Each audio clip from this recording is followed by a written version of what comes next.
A ver, o bo de compartir ponencia con compañeiras técnicas, sobre todo do territorio, pois que coñecemos un poquinho máis o que é a parte máis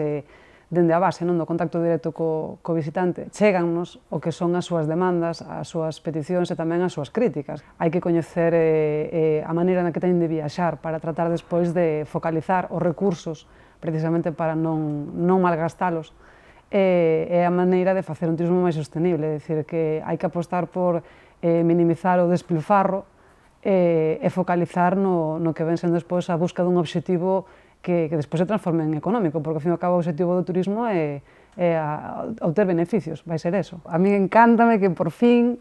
se nos poida poñer voz, cando estamos na carreira o 99% somos mulleres, e despois, en embargo, parece que non estamos nos foros, nos congresos, non existimos, e non é así.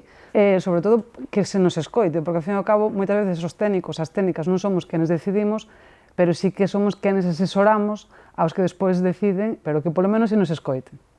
Tendo en conta do que vimos falar aquí, é que hai que ir ver o Wagner, non queda outra. A mellor maneira de despertar os sentidos é coñecendo un ser mitolóxico que por fin lle demos forma e que fai despertar outros sentidos dentro da xente. Entón, sobre todo, por despertar esa curiosidade, que eu creo que tamén é o que se busca.